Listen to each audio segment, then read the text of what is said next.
माननीय सदस्य श्री लखपत सिंह बुटोला जी। और ऐसे बोलना पड़ेगा, अच्छी अच्छी बातें। बहुत बहुत धन्यवाद माननीय विधानसभा अध्यक्षा जी, माननीय नेता सदन, माननीय नेता प्रतिपक्ष, माननीय संपूर्ण मंत्रिमंडल, माननीय सभी विधायकगण।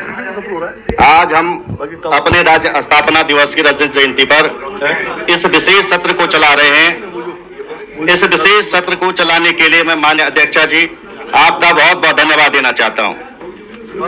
मैं इस महान अवसर पर अपने एवं सदन की ओर से सभी राज्य आंदोलनकारियों सुन लीजिए के शहीदों को पुष्पांजलि अर्पित करता हूं और बद्रीनारायण से प्रार्थना करता हूं कि उन्हें बैकुंठ धाम प्राप्त हो। साथ ही सभी राज्य आंदोलनकारियों एवं उत्तराखंड के जनमानस को भी कोटि कोटि बधाई और साधुवाद देना चाहता हूं, जिनके अथक संघर्षों, प्रयासों और त्याग से यह देश का 27वां राज्य बना। माननीय अध्यक्ष जी, पृथक राज्य को लेकर संघर्षों का लंबा कालखंड रहा। चाहे 1938 में श्रीनगर में भारतीय राष्ट्रीय कांग्रेस कमेटी के द्वारा पंडित जवाहरलाल नेहरू के नेतृत्व में प्रस्तावित पास करना हो, चाहे 1946 में स्वर्गीय बद्रीदत्त पांडे, स्वर्गीय अनुसुईया प्रसाद बहुगुणा द्वारा अलग इकाई की मांग हो, उसके बाद चाहे 1950 में हिमाचल के साथ मिलकर के हमने जो पर्वतीय विकास गठित किया, उसको लेकर एक अलग राज्य की मांग को लेकर के जो धार दिया गया, उसके बाद 1953 में पहले राज्य पुनर्गठन आयोग का गठन हुआ, उसके बाद 1979 में यहाँ के लोगों की जनभावना के अनुरूप स्वर्गीय इंद्रमणि बड़ौनी जी ने, स्वर्गीय बिपिन चंद्र त्रिपाठी जी ने, स्वर्गीय देवीदत्त पंत जी ने और श्री काशी सिंह ऐरी जी और तमाम लोगों ने जन भावना के अनुरूप उत्तराखंड का क्रांति दल बनाने का काम किया। 1994 में माननीय अध्यक्षा जी इस आंदोलन ने वृहद स्वरूप लिया।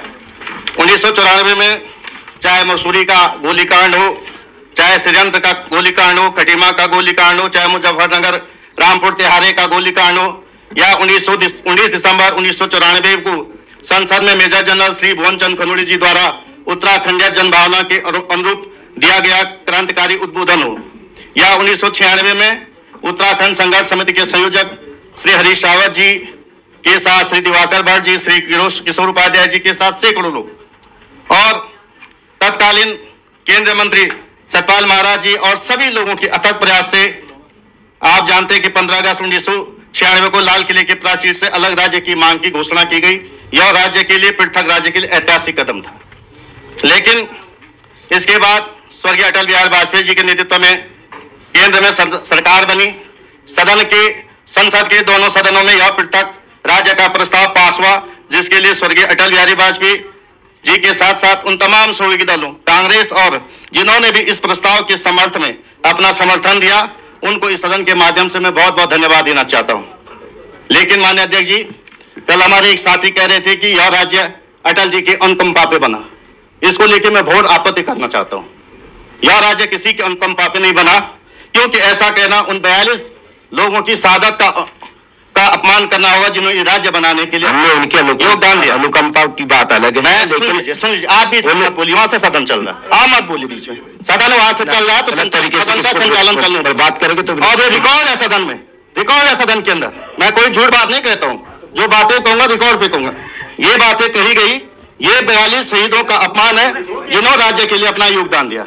उन मातृशक्ति का अपमान है जिन्होंने इस राज्य को बनाने के लिए,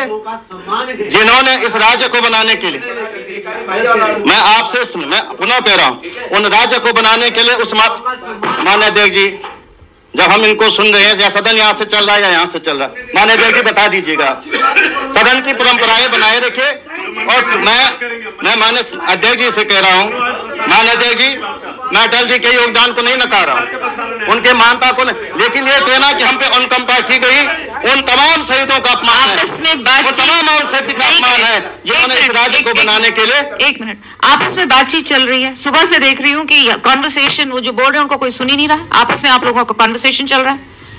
तो या तो आप ही लोग कॉन्वर्सेशन कर लीजिए, आपस में आप ही लोग बातचीत कर लीजिए। नहीं, आप मत बोलिए, अभी आपको नहीं कहा गया बोलने के लिए।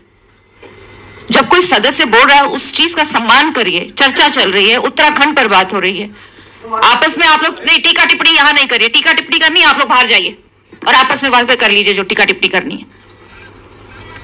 बोलिए। माननीय अध्यक्ष जी, उन तमाम आंदोलन का सैकड़ों आंदोलनकारियों को अपमान है जिन्होंने जेल गए, जिन्होंने यातना सही, अपने परिवार को बलिदान किया, उन लोगों का अपमान होगा। अपने 25 साल की जीवांत यात्रा में इस राज्य ने बहुत कुछ सीखा, बहुत कुछ पाया।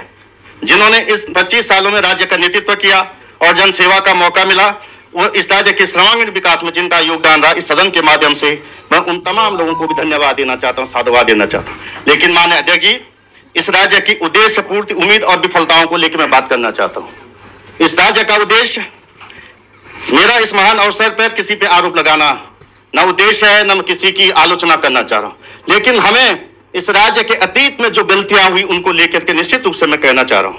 जब ये राज्य बना तो यहाँ के लोगों के राज्य बनाने का उद्देश्य था कि जो शासन प्रशासन यहाँ से दूर है, जो लोग चाहते थे इस प्रदेश में ऐसी सरकार बने, ऐसे अपनों की सरकार बने जो यहाँ के रहन सहन, खान पान, कला, भाषा, बोली, संस्कृति, यहाँ के खाल चाल, घाट ढार, गार गडेरे से लेकर यहाँ की प्राकृतिक, धार्मिक, आर्थिक, सामाजिक और भौगोलिक परिस्थितियों से भली बात ज्ञात हो, जो यहाँ की मिट्टी से जुड़ा हो, और जिसको ताकि यहाँ के नीतियां, शासन प्रशासन हमारे हिसाब से बने और शासन प्रशासन तक हमारी पहुंचो। लेकिन दुर्भाग्य है कि जब राज्य बना, हम पे पहला ऐसा मुख्यमंत्री थोपा गया, सदन में किसी ने नाम लिया, लेकिन ऐसा थोपा गया जिनकी पैदाइश हरियाणा में हुई, जिनकी शिक्षा दीक्षा हरियाणा में हुई, जिन्हें यहाँ की भाषा का ज्ञान, न गढ़वाली, न कुमाऊं, न जौनसारी का जिन्हें इल्म था, और उस वजह से ये दंश ये प्रदेश झेल रहा है। आज भी सिंचाई के भवन पे ये विधानसभा चल रही है। उसी दिन अगर गैरसैंण को राजधानी बना दिया होता, अगर उसी दिन यह फैसला लिया गया था कि गैरसैंण के अंदर राजधानी चलेगी, तो आज ये राज्य दंश नहीं झेला होता, ये राज्य पलायन, बेरोजगारी, धार्मिक, आर्थिक, सामाजिक पहचान के लिए तरस नहीं रहा होता। अतीत में हुए इन भूलों से हमें सबक लेते हुए मैं आपके माध्यम से आपसे अनुरोध करना चाहता हूं कि आपको इस राज्य में जो प्रस्ताव देना चाह रहा हूं, प्रस्ताव स्वीकार करना चाहिए। तमाम सदन को यह प्रस्ताव स्वीकार करना चाहिए कि माननीय अध्यक्ष जी, मैं चाहता हूं कि इस राज्य की रजत जयंती पर के अवसर पे हम सभी यह प्रस्ताव को पास करना चाहिए कि गैरसैंण पूर्ण राजधानी का दर्जा दिया जाए। अगली बार गैरसैंण के विधानसभा से शासकीय और प्रशासनिक कामकाज का संचालित होना चाहिए। ये मेरा पहला प्रस्ताव है। मैं दूसरा प्रस्ताव चाहता हूं मान्यवर कि इस रजत जयंती के अवसर पर हम यह प्रस्ताव भी पास किया जाना चाहिए कि उत्तराखंड का परिसीमन 2001 के अनुरूप होना चाहिए, जहां 57% सीटें पहाड़ के क्षेत्र में थी और 43% सीटें मैदान में थी। माननीय अध्यक्ष जी, उत्तराखंड की विकास की तस्वीर किसी मैदानी विधानसभा से नहीं देखी जा सकती। यहाँ की तुलना हम पहाड़ से नहीं कर सकते, और इसलिए इस प्रदेश के अस्तित्व को बचाने के लिए हमें इस विधानसभा से यह प्रस्ताव पास करना चाहिए, केंद्र को भेजना चाहिए कि यहाँ की स्थितियां जीवन जैसे 7 सिस्टर स्टेटों में है, वहां के सामरिक दृष्टि को देखते हुए वहां का जो परिसीमन नहीं किया गया, वो परिसीमन यहाँ का आधार भी बनाया जाना चाहिए। ये सदन को पास करना चाहिए। माननीय अध्यक्ष जी, लगातार हम पहाड़ के अस्तित्व को खो रहे हैं। पहाड़ के 85.6% भूभाग का नेतृत्व 48% करता है, और 14.4% भूभाग का नेतृत्व 52% कर रहा है। आप सोचिए, मेरी विधानसभा का क्षेत्रफल की मैं यदि बात करूं माननीय अध्यक्ष जी, तो हरिद्वार और उधम सिंह नगर का जितना क्षेत्रफल उतना मेरी विधानसभा का क्षेत्रफल है, और इन 2 जिलों में 20 विधायक आते हैं। हमें सोचना पड़ेगा अध्यक्ष जी, क्या इसके लिए राज्य बनाए? हमें सोचना पड़ेगा। अगर मैं ये कह दूं कि मेरे जनपद का जितना क्षेत्रफल है, अगर प्रीतम भाई का क्षेत्रफल विधानसभा छोड़ दी, जितने देहरादून, हरिद्वार और उधम सिंह नगर का क्षेत्रफल है, उससे ज्यादा अकेले मेरे जिले का क्षेत्रफल और 3 विधायक आते हैं। क्या इस तरह से पहाड़ की बात हो पाएगी? क्या पहाड़ की जनता की आवाज उठ पाएगी? क्या हम उनके सपनों को साकार कर पाएंगे? बातें हम बहुत कुछ करें, गुलाबी तस्वीरें दिखा रहे, सरकार अपनी योजनाओं को ला रहे, धरातल पे मेरी बहन कल कह रही थी, जब सत्ता के लोग शासन के प्रशासन के पिछलगू हो जाए तो प्रशासन अपने आप में भारी होना शुरू हो जाता है। कल माननीय नेता प्रतिपक्ष कह रहे थे कमिश्नर बैठे, बहन मैं एक उदाहरण कह रहा, मैं आपके क्षेत्र में गया और नीलकंठ से आगे एक गांव पुडियानी गांव है, 2 तारीख को मुझे शादी में जाने का मौका मिला, तो मैंने देखा कि विकास कैसा है वो देखने को मिला है मुझे। वहां 7 किलोमीटर की सड़क है, मैंने देखा है मान्यवर। अभी जब जाओगे तो फिर जरूर जाना, तब देखना है। मैं बता रहा, मैं तो जाके आया हूं और विकास की बात यहाँ की जा रही है। मैं आपको कह रहा हूं मान्य अध्यक्ष जी कि 2001 में पहाड़ में प्रति व्यक्ति आय जो है 12,000 रुपया था, और प्लेन्स में प्रति व्यक्ति आय उस समय 16,221 रुपया था। लेकिन आज पहाड़ में प्रति व्यक्ति आय मंथली, ये वार्षिक था, मंथली 8,500 रुपया है। वहीं हरिद्वार में 30,000 रुपया है, देहरादून में 20,000 रुपया है, उधम सिंह नगर में 22,500 रुपया है। क्या ये आर्थिक विषमताएं नहीं है? जीडीपी का 80% हिस्सा 4 मैदानी जिलों से आता है, हम 20% जिला 9% जिलों से आता है। क्या असमानता नहीं? इसमें सोचना नहीं जाना चाहिए विधानसभा में। हमें इसको लेकर के राज्य किस लिए बनाया? हमने इसलिए राज्य बनाया कि आज हम पहाड़ के, जो पहाड़ की परिसंपत्तियां हैं, सुन लीजिए। अरे हम कहते हैं कुंभ में 60 करोड़ लोगों ने स्नान किया, माँ गंगा नहीं जाती तब पल में स्नान करते, जब माँ गंगा के उद्गम स्थान से। मैं सुन लीजिए, मेरी बात को सुनिए, बहुत गंभीरता से मैं कह रहा हूँ, मैं बहुत गंभीरता से चीजें कह रहा हूँ कि यहाँ बहुत कुछ कही जा रही, पर यहाँ पहाड़ की परिसंपत्तियों पे लूट हो रही, बहुत कहा जा रहा, ऊर्जा प्रदेश, जल प्रदेश की बातें की जा रही। सबसे ज्यादा पावर प्रोजेक्ट मेरे विधानसभा में लग रही है। सुन लीजिए, मान्यवर सुन लीजिए, ये पीड़ा पहाड़ की है, हमारी दर्द समझिए, हमारी पीड़ा को समझिए। मैं आपको कह रहा मान्यवर, मेरे पहाड़ों का सीना चीरा जाता है, बड़ी बड़ी सुरंगें बनाई जा रही है, नेचुरल जल स्रोत खत्म हो रही है, लेकिन हमें मिल क्या रहा है? सवाल इसमें है, हमें बड़े बड़े बिजली के बिल मिल रहे हैं। कभी किसी ने सोचा है, यहाँ पे पहाड़ के विधायक बैठे हुए, कभी 10 साल पहले किसी ने सोचा था पहाड़ में पैसा देके पानी पीना पड़ेगा, हर घर जल हर नल की बातें बहुत हो रही थी, लेकिन आज पहाड़ में पैसा देके पानी नहीं मिल रहा है। यह दुर्दशा पहाड़ की हो गई है, इस पे कौन कहेगा? क्या उसके लिए नीति नहीं बनानी चाहिए? मैं आपको यह भी कहना चाह रहा हूं मान्य अध्यक्ष जी कि आज इन पावर पर मैं मान्य सदस्य को कहा मुझे 5 मिनट 15 मिनट है, देख लीजिए। मैं आपसे कह रहा हूं, मेरी 15 मिनट आपको दे दें, 12:30 आपने शुरू किया था। मैं आपसे पहाड़ की पीड़ा, पहाड़ के जल स्रोतों की वजह से, और आज वहां के गांव भूदशाओं की उड़ान इन पावर प्रोजेक्ट, उनका विस्थापन के लिए कोई नीति नहीं बनी। मैं आपको यह भी कह रहा हूं जी, इस प्रस्ताव तीसरा मेरा यह है कि इस जल प्रदेश में और इस ऊर्जा प्रदेश में पहाड़ के लोगों को फ्री बिजली पानी मिलनी चाहिए, और वहां के व्यवसाय गतिविधियों के लिए 50% और मैदानी जिलों के लिए 50% सब्सिडी बिजली पानी में मिलनी चाहिए, मेरा प्रस्ताव है। मैं एक प्रस्ताव और बताना चाह रहा मान्य अध्यक्ष जी, विषम भौगोलिक और सामरिक परिस्थिति के होते हुए इस पहाड़ के संपूर्ण अंचल को पिछड़ा क्षेत्र घोषित करके केंद्र सरकार को प्रस्ताव भेजा जाना चाहिए, तथा 2016 में पेनखंडा समुदाय के अन्य पिछड़ा वर्ग घोषित किया जाना चाहिए। सामरिक दृष्टि से अति महत्वपूर्ण पेनखंडा क्षेत्र को केंद्रीय ओबीसी सूची में ले जाने के लिए प्रस्ताव पास किया जाए। मान्य अध्यक्ष जी, ये विकास की जो बातें कही जा रही थी, लेकिन मैं उसमें एक तस्वीर ले जाना चाह रहा हूं। थोड़ा सा मुझे 2 मिनट दीजिए, केवल मैं विकास की बात कहना चाह रहा हूं। मेरी पीड़ा सैन्य धाम की बात की गई। हमारे पहाड़ में सनातन संस्कृति में कहा जाता है कि जब किसी की मृत्यु हो जाती है तो उसका लिंगवास घर में किया जाता है। ये तो उल्टा हो रहा है कि जिस शहीद को गांव में उसके नाम पे उस गांव में कोई हॉस्पिटल स्कूल बनना चाहे था, उसकी मिट्टी ला करके वापस किया जा रहा है। उसकी आत्मा को कैसे शांति मिलेगी? आप सोचे। यूसीसी में गलत कह रहा हूं तो आप बता दीजिए। यूसीसी में कहा जा रहा है कि लिव इन रिलेशनशिप देने की बात की जा रही है। अरे 16 संस्कारों में, सनातन संस्कृति के 16 संस्कारों में विवाह एक संस्कार है, उस संस्कार का भी हनन किया जा रहा है। इन चीजों को लेकर हम बातें कहना चाह रहे हैं। मान्य अध्यक्ष जी, मैं एक बात कह सकता हूं कि 1700 गांव भूतिया गांव हो गई।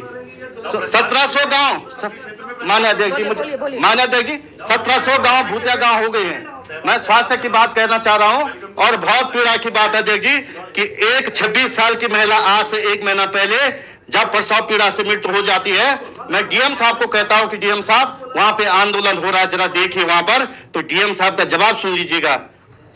बहुत अच्छे जिलाधिकारी रही हो और उन्होंने बहुत काम किया, लेकिन उनका जवाब था कि माननीय विधायक जी, कल हॉस्पिटल में मेरी मां एडमिट थी, मैं एयरलिफ्ट करके देहरादून ले गया, मेरी मां को ही मार दिया था उन्होंने। और वो कौन था मैं बताना चाह रहा हूं। अरे भैया सुन लीजिए, मेरे मां वो कौन था? डीएम साहब का ड्राइवर की पत्नी थी वो। और ये स्वास्थ्य की बातें की जा रही। इस स्वास्थ्य की बातें कहने से अच्छा मैं एक बात और कह रहा हूं। इन्होंने कहा जहां तक जंगली जानवरों की, मैं जंगली जानवर, सुन लीजिए, 15 मिनट से ज्यादा हो गया। जंगली जानवरों पे मान्य अध्यक्ष जी इतना बड़ा आतंक है, आज इतना बड़ा आतंक जंगली जानवरों का। मेरी विधानसभा पिछले 1 महीने में 7 लोगों को मैं आपको भी कह चुका था, और लगातार उसके बाद 3 लोगों को आपको पता भालू ने खा दिया।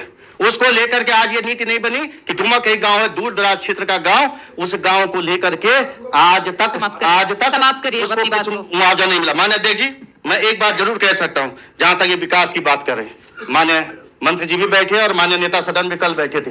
मैं एक चिट्ठी 5 बार दे चुका हूं, और 500 मीटर की सड़क बननी है, ज्यादा नहीं बननी है, 500 मीटर की सड़क। और मैं ये कह रहा हूं कि 500 मीटर की सड़क की वजह से 65 किलोमीटर पैदल जाना पड़ता है। लेकिन मान्य मंत्री जी, मैं क्षमा चाहता हूं लेकिन आज तक कोई कार्रवाई नहीं हो पाई उस पर। और 3 बार मैं माननीय मुख्यमंत्री जी को दे चुका हूं। और मैं ये पूछना चाह रहा हूं, एक मिसिंग लिंक के लिए अगर इतना समय लग रहा है, अगर एक पोखरी उप जिला चिकित्सालय नहीं बनाया जा सकता है तो हम स्वास्थ्य और विकास की बातें कर रहे हैं। मैं पूछना चाह रहा हूं कि अगर मैं चिट्ठी देते हैं तो क्या उनका जवाब क्यों नहीं दिया जाता, उन पर कार्रवाई क्यों नहीं होती है? ये भी बड़ा सवाल है। जहां तक आप समाप्त हो गया, अध्यक्ष जी आप समाप्त करिए। माननीय सदस्य अपनी बात को समाप्त करिए। आप 20 मिनट से बोल रहे हैं, आप समाप्त करिए। आप अपनी बात को समाप्त करिए। मैं इतना लास्ट समाप्त करिए अपनी बात। लास्ट कह करके मैं कह रहा हूं कि ये सरकार बहुत दावे करती है, बहुत बातें कह रही है कि यहाँ पे डेमोग्राफिकल चेंज हो रहा है, डेमोग्राफिक चेंज हो रहा है। लेकिन मैं पूछना चाह रहा हूं, पिछले 9 सालों में पहाड़ में 13% वोटर बढ़ा और प्लेन्स में 43% वोटर बढ़ा। किसकी जवाबदेही है ये? रोकने की किसकी जवाबदेही है? आपने मूल निवास खत्म कर दिया, आप भाषण दे रहे, अस्थायी निवास बना दिया।